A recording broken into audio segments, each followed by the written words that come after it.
Ave Maria, paix et joie à vous tous, frères et sœurs bien-aimés. Bienvenue à vous tous pour notre deuxième jour de conférence mariale en préparation à la fête de Marie, Reine de l'Univers. Aujourd'hui, nous avons comme thème Marie, modèle d'appelé. Voici que tu concevras dans ton sein et enfanteras un fils, et tu l'appelleras du nom de Jésus. Luc 1, 31.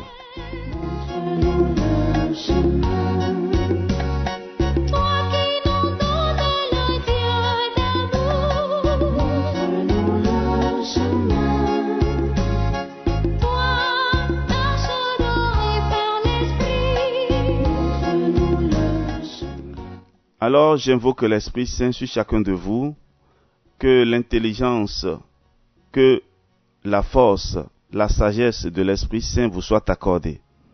Que Dieu notre Père nous soutienne dans cette œuvre d'évangélisation, que Dieu notre Père vous couvre de sa protection et qu'il nous accorde la grâce de pouvoir ressembler à Marie.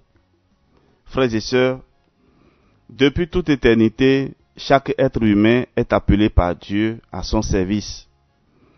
Beaucoup de chrétiens s'imaginent que c'est après leur conversion que Dieu les a appelés à une mission précise.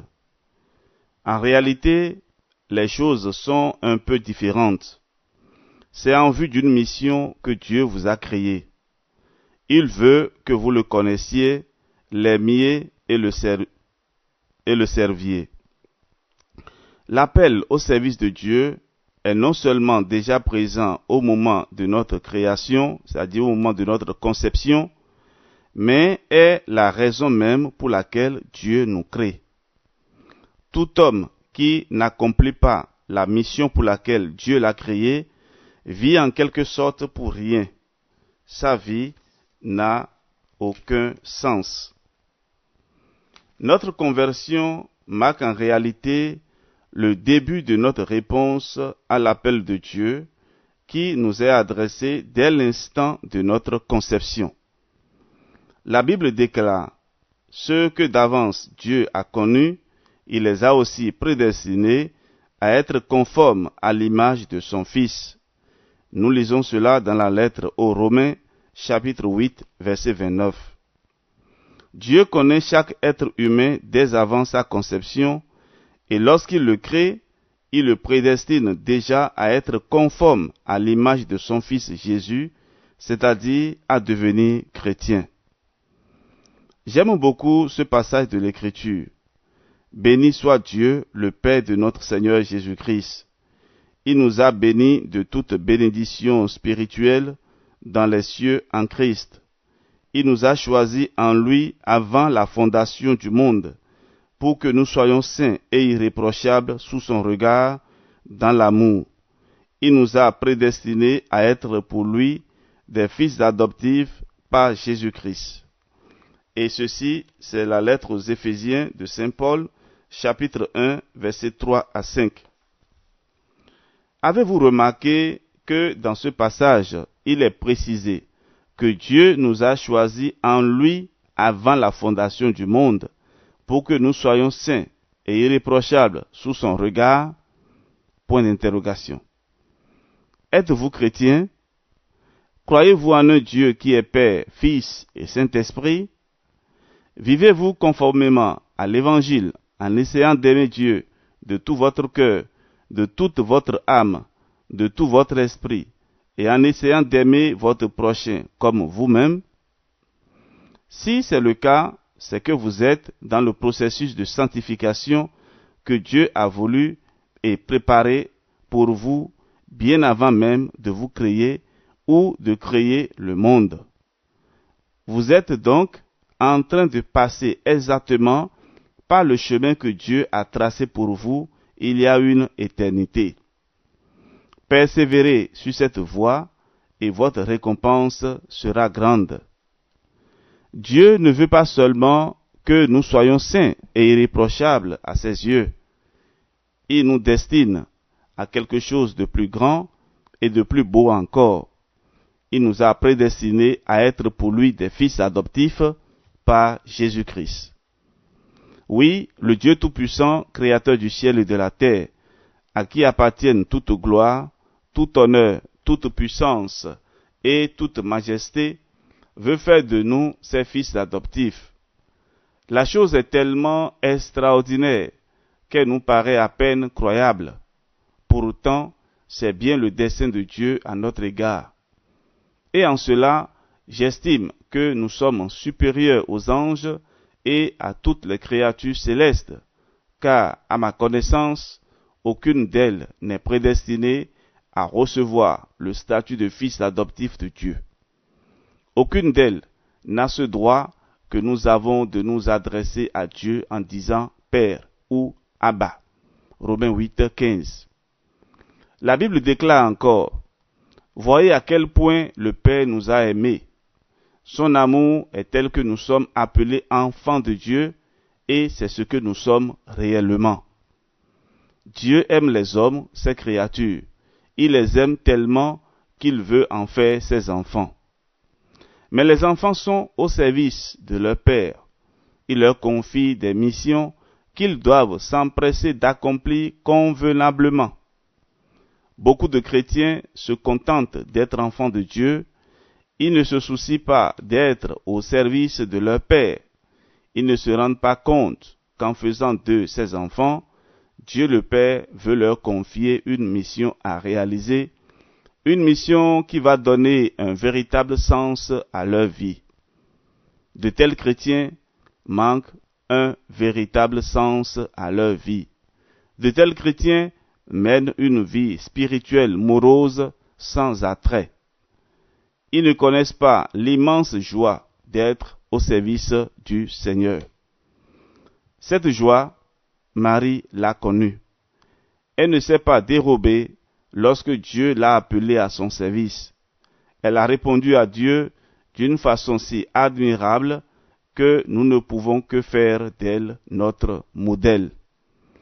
De même que Marie, créature de Dieu, a connu le bonheur inestimable et mystérieux de devenir la mère de son Dieu, de même, les hommes, créatures préférées de Dieu, sont tous appelés à devenir enfants de Dieu.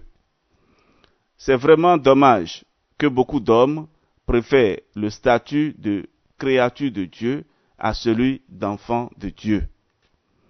Ce qu'ils ignorent, c'est que à cause du péché de nos premiers parents, Adam et Ève, à cause des innombrables péchés de tous les hommes, la terre et tout ce qu'elle contient, y compris l'espèce humaine, est vouée à une destruction certaine.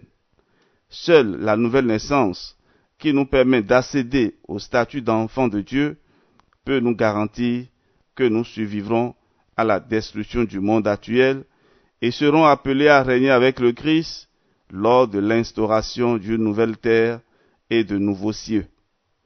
Nous ignorons le temps de l'achèvement de la terre et de l'humanité. Nous ne connaissons pas le mode de transformation du cosmos. Elle passe, certes, la figure de ce monde, déformée par le péché. Mais nous l'avons appris, Dieu nous prépare une nouvelle demeure et une nouvelle terre, où régnera la justice et dont la béatitude comblera et dépassera tous les désirs de paix qui montent au cœur de l'homme. Frères et sœurs bien-aimés, pour réveiller les chrétiens qui étaient tentés de douter de la seconde venue de Jésus, Pierre leur a adressé cette sévère mise en garde, qui interpelle davantage les hommes et les femmes d'aujourd'hui.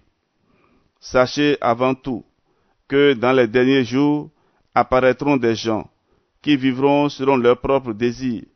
Ils se moqueront de vous et diront, « Il a promis de venir, n'est-ce pas? Eh bien, où est-il? Nos pères sont déjà morts, mais tout reste dans le même état que depuis la création du monde. » Ils oublient volontairement ceci. Il y a longtemps, Dieu a créé le ciel et la terre par sa parole. La terre a été séparée de l'eau et formée par l'eau. Et c'est également par l'eau, celle de la grande inondation, que le monde ancien a été détruit. Quant au ciel et à la terre actuelle, la même parole de Dieu les tient en réserve pour le feu qui les détruira. Ils sont gardés pour le jour du jugement et de la ruine des pécheurs. Mais il y a une chose que vous ne devez pas oublier, mes chers amis, c'est que pour le Seigneur, un jour est comme 1000 ans, et 1000 ans sont comme un jour.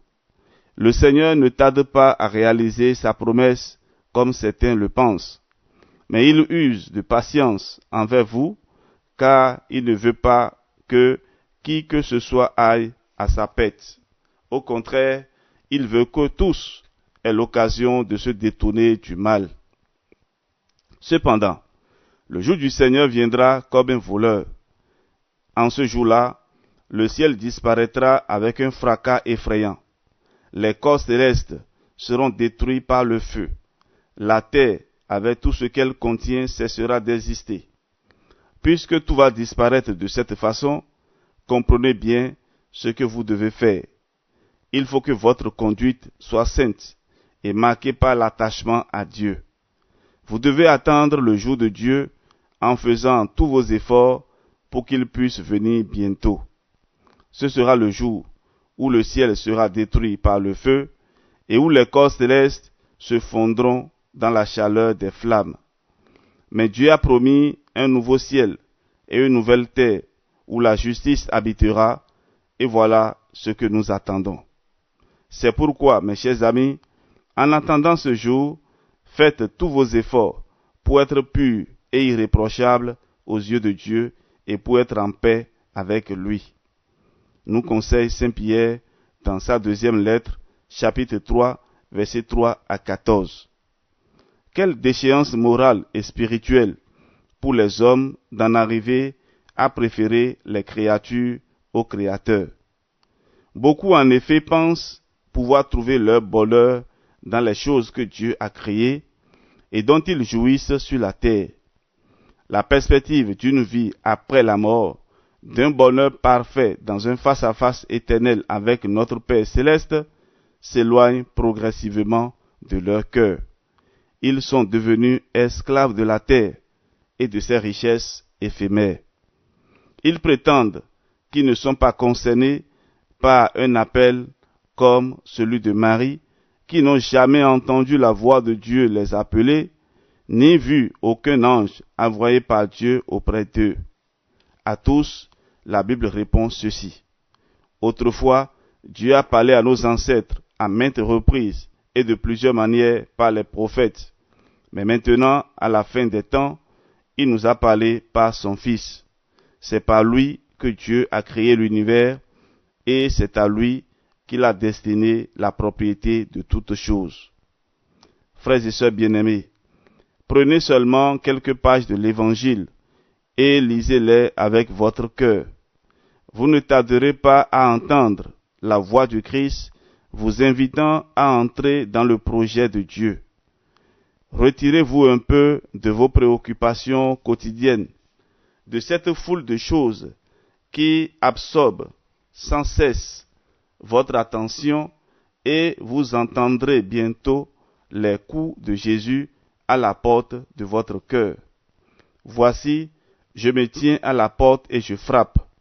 Si quelqu'un entend ma voix et ouvre la porte, j'entrerai chez lui et je prendrai la scène avec lui et lui avec moi. Soyez attentifs à la voix de votre prêtre, de votre frère ou sœur dans la foi, au cours des événements qui se produisent autour de vous chaque jour. Et vous pourrez alors discerner l'appel et la volonté de Dieu à votre égard. Frères et sœurs bien-aimés, chers fils et filles dans le Seigneur, examinez au fond de vous-même, et vous ne tarderez pas à découvrir cette soif de paix profonde et de justice véritable qu'aucune créature de Dieu ne peut assouvir et que seul Dieu peut satisfaire. Alors, vous saurez que Dieu vous appelle et que votre bonheur se trouve en lui. Marie est pour nous un modèle d'appelé en ce sens que, de même que Dieu l'a appelé et associé à la venue de son Fils sur la terre, de même, Dieu nous appelle et veut nous associer au ministère de son Fils. Dieu appelle chacun de nous à écouter le message du salut apporté par Jésus pour être sauvés. À ceux qui ont reçu cet appel et qui ont cru en Jésus, Dieu leur adresse un autre appel, celui de marcher à la suite du Christ pour rendre témoignage de sa mort salvifique sur la croix et de sa résurrection d'entre les morts, gage de la vie éternelle offerte à tous les hommes de bonne volonté. Voilà l'appel que Dieu adresse à tous les hommes de toutes les générations. Si vous refusez d'entendre son appel et d'y répondre, vous aurez vécu inutilement, quand bien même aux yeux des hommes, vous aurez une grande aura. Peu importe que vous soyez un grand artiste, un grand politicien, un brillant avocat, un excellent médecin ou un ingénieur réputé, ce qui compte, c'est le fait d'entendre l'appel de Dieu à la conversion et à son service. Le pape Benoît XVI n'a pas manqué de le rappeler le 15 août 2005 à la solennité de l'Assomption en ces thèmes. Nous citons: la fête de l'Assomption, si chère à la tradition populaire, constitue pour tous les croyants une occasion utile pour méditer sur le sens véritable et sur la valeur de l'existence humaine dans la perspective de l'éternité. Chers frères et sœurs, le ciel est notre demeure définitive. De là, Marie nous encourage, par son exemple, à accueillir la volonté de Dieu, à ne pas nous laisser séduire par les appels trompeurs de tout ce qui est éphémère et passager, à ne pas céder aux tentations de l'égoïsme et du mal qui éteignent dans le cœur la joie de la vie. Fin de citation. Chers amis, prenez Marie pour modèle et répondez à l'appel de Dieu. Vous donnerez ainsi un sens à votre existence. Dans un passage que j'affectionne particulièrement, l'apôtre Pierre qualifie de vaine manière de vivre, c'est-à-dire d'inutile, la manière de vivre des chrétiens avant leur conversion. Nous citons: et si vous invoquez comme Père celui qui, sans partialité, juge chacun selon son œuvre, conduisez-vous avec crainte durant le temps de votre séjour sur la terre, sachant que ce n'est point par des choses périssables, argent ou or, que vous avez été rachetés de la vaine manière de vivre héritée de vos pères, mais par le sang précieux, comme d'un agneau sans défaut et sans tache, celui du Christ. Fin de citation. 1 Pierre 1, 17 à 19. Peu importe votre statut social élevé, peu importe la quantité de richesses que vous avez accumulées ou que vous projetez d'accumuler, si vous n'avez pas répondu à l'appel de Dieu, votre manière de vivre est vaine. Votre existence n'a aucun sens aux yeux de Dieu. Chers amis, frères et sœurs bien-aimés, mais vous pouvez décider de tout changer aujourd'hui et maintenant, en décidant de suivre l'exemple de Marie, en répondant à l'appel de Dieu.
Oui, bienheureuse Mère de Dieu, montre-nous le chemin, parce que tu es le modèle.